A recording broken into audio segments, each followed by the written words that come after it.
All right, time for us to turn our attention to the depth chart at halfback. Ronan O'Gara is with us. Where do Ireland stand compared to other teams in the world at the moment with the respective strength of our 9 and 10?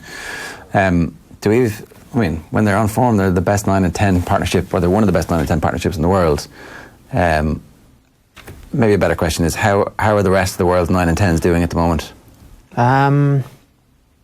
I suppose the big plus on the Southern Hemisphere side has been the former Christian Leofano, which is a massive success story for everybody, considering what he had to go through, beating cancer, I think. So that makes it extra special, obviously, and knowing the person. Madam Super Rugby, a fantastic guy. So I would have a particularly soft spot for him, obviously, in that regard. Did he always have that talent? Was he always as good as this, or is it kind of a late stage flourishing where he fully understands everything? I would agree with you. I think what we've seen in the last few weeks, I think, would be PB territory for him. And also, I think Nick White, obviously, he was good for Exeter, but I never saw him making as many breaks and getting so much joy around the fringes against the All Blacks. So, I think it was an area where Foley seemed to be nailed on at 10 for Australia, or Curtly Beale maybe being the second option. Yeah. But now all of a sudden seems that all roads point to Leofano. The stereotype of the World Cup bolter, that's exactly what it is for... Yeah, and looking at 9 as well, you would have thought it would have been the Aussie 9 always. What's his name again? Sorry. I was going to say George Gregan, but Will Genia. Genia you would have thought would have been nailed on. Yeah. But they've seemed to have given White a crack, and he's taken his chance with both arms, and they've obviously got big results. So it's the power of his moustache, obviously. I think it's but the guy playing, I suppose, the best rugby that I've seen him play, and he was always a super player, has been Pollard. I think if you're picking a form 10 in the world now, I think it's him. Yeah. They've suddenly got strength and depth at 9 and 10. Whatever Razzie's done, apart from... I don't know, have the depth at 10. No? Yanchez, is it? Would be the second. I think it's a massive, for me, there's a massive drop. Off. Okay. I just think Pollard is, obviously as a kicker, he's from the Mornay Bulls, high veld, altitude. Kicking is just so easy for these guys. Obviously, when he goes around the world, there isn't that, but he just has that technique where everything is timing, and it seems effortless. And he can kick the ball 60, 70 metres. I think there's a big drop off there, but I suppose when you look at Ireland in terms of, in Connor's position, I think there's a big drop off there. To probably, in my head, probably to Luke McGrath at this stage. Luke's a bit ahead for you. As a 9, yeah, I think Marmion is terrier-like, and I think he's good, and he's been, I'm being extremely harsh because he's always played well for Ireland. Yeah. But I think there's more to come from McGrath. I think he's had a big season for Leinster. I think his basics are very good, and I think I think he's an exceptional player as well. Does it matter that he has a partnership at club level? Does that matter, or does it feed into your ability? I don't think so. No, it shouldn't matter at international level. It's like... No, well, I see there's definitely people you prefer playing with, and it just rolls for you. Yeah. But I think it's a weakness on a player's behalf if they say that they feel better playing with this guy or that guy. I just think you know what I mean? You should be able to adapt too much to get on with it. And everybody's of fairly similar quality. There's not that big a difference between Marmion and McGrath at the moment, is there? No, there's very competitive. Very, very competitive. And I think it's hard too, because you're playing in the shadow of Connor, and Connor has been exceptional, and went off the ball for a little bit, but has obviously shown his mental capacity to come back, and I think this pre-season is huge for him. I think potentially he could have been over-rugbied, and so much of the Irish game and the Munster game was on his shoulders. and he was the key halfback. It wasn't really Johnny, it was more Conor, because of the amount of kicking he was doing, the amount of plays he was running, a lot of defending. I think this summer will hopefully be very beneficial for the fact that hopefully he was actually able to get away from rugby and maybe reevaluate and get that kind of hunger and enjoyment back for it that naturally happens when you become a senior player and you've over 50 tests for your country. Yeah, and hopefully the card of the World Cup. I mean, he obviously burst onto the scene at the World Cup, so you'd hope there's like some trigger of like, absolutely, and that's what I'm in it for. I think he has, Federer-like qualities in the fact that there's that serenity about him, or that calmness that very few people can exhibit, but Conor can. He lost the plot once, I think, in the wrestling game, but he's human. The out half, obviously, we know first choice, we know second choice.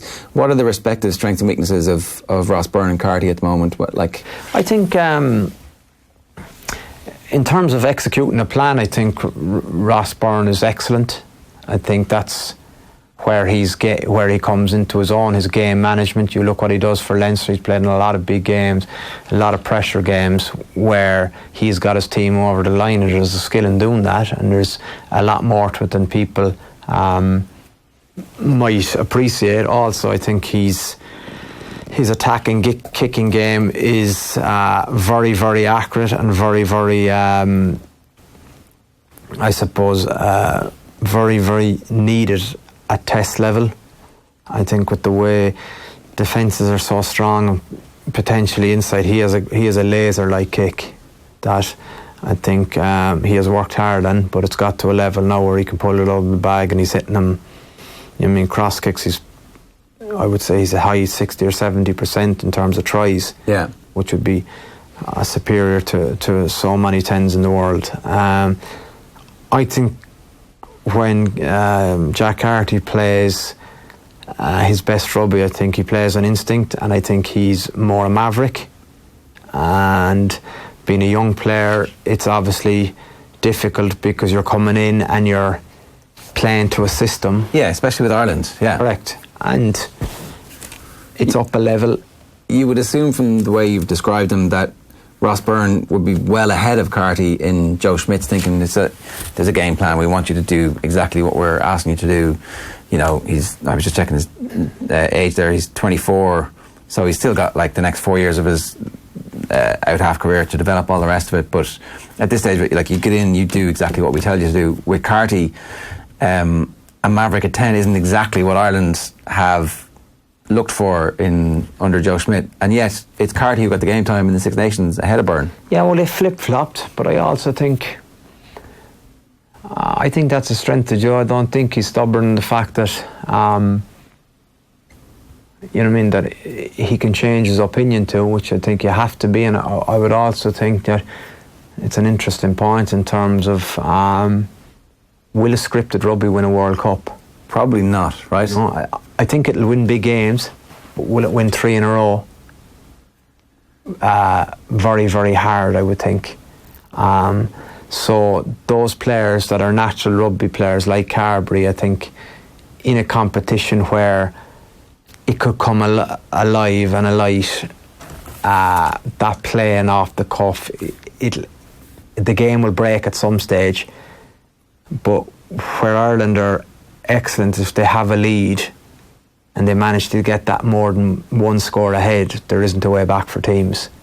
In a way, the World Cup is weird because frequently it's your second and third choice players in key positions who are the last men standing, and so it's those players who ultimately end up deciding the World Cup semi-final and final.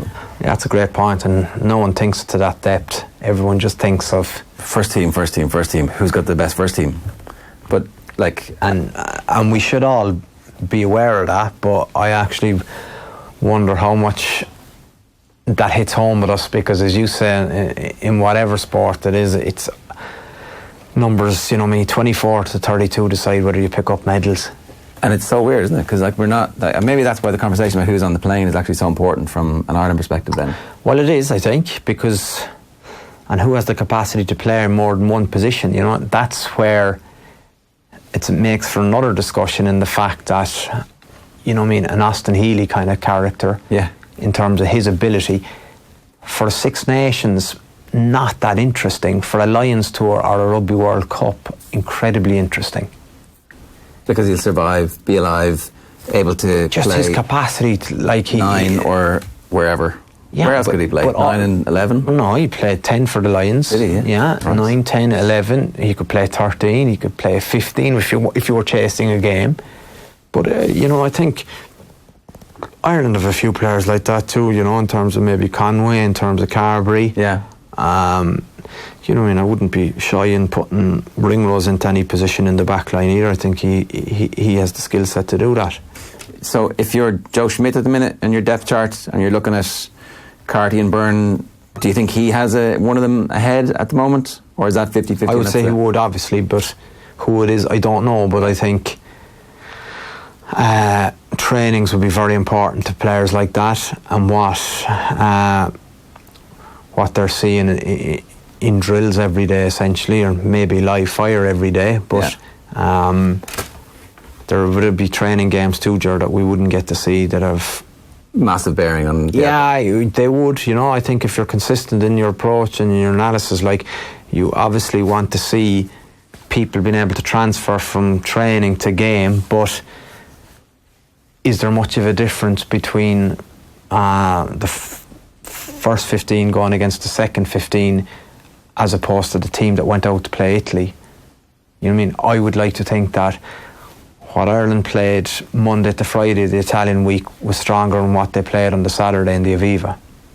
And that's the reality if you have a really strong squad. And that week they're installing what the game plans will be for the Japan game for that's what happens, and that's when it gets heated in training, is because the second team should defend like Italy, but then if they get ripped, they're kind of going, don't mind that, no lads, let's just do this. Yeah. And it kicks off a little bit and the competition comes out, but the coaches don't mind that to a point, because it gives them an opportunity to go, well, they're making a case. He was interesting today, that guy. If you were doing a depth chart for the World Cup as opposed to for Six Nations, does Jack Carty just edge ahead from Ross Byrne because there is that little bit of maverick, or do you want Ross Byrne in there for, okay, I know exactly what I'm going to get here? And well, sorry, I thought you said I think it becomes more delicate or definitive in the fact that with the Joey Carberry has an injury now, which we don't know what time scale is involved, but also the way the games fall. It's the Scottish game that is essentially the pivotal game and getting our campaign off to a good start. But that's and so the question is, who do you want on the bench for that game? Well, yeah, and realistically, that probably would be known 10 days beforehand in terms of giving that group of players a run-in, because after that, it's 3 games, but not of the same magnitude of the Scottish game, and finish up against the Samoan game, where maybe what'll happen in that game is that 2 or 3 guys will probably get injured. Yeah. That's just the way they play. There'll be probably high shots and late shots, and you can't do anything about that, but that happens in rugby. So there might be a case of, well, am I putting him out there today or not, which you may not think if you were playing Russia or Japan. Yeah, okay. So for you, is there an order yet? No, because honestly I only saw highlights of the Italy game, so I don't, but I would think there's a very little between them, and I think I said it to you earlier, it'll be dependent, I would say, on you mean there'll be time for one of them in the Scotland game, in the England game, and time for the other in the Welsh game, I would think. And then they'll make their decision after that, or it will confirm their decision. I would think so. All right, Ronan, good stuff. Thanks very much for that. Thank you.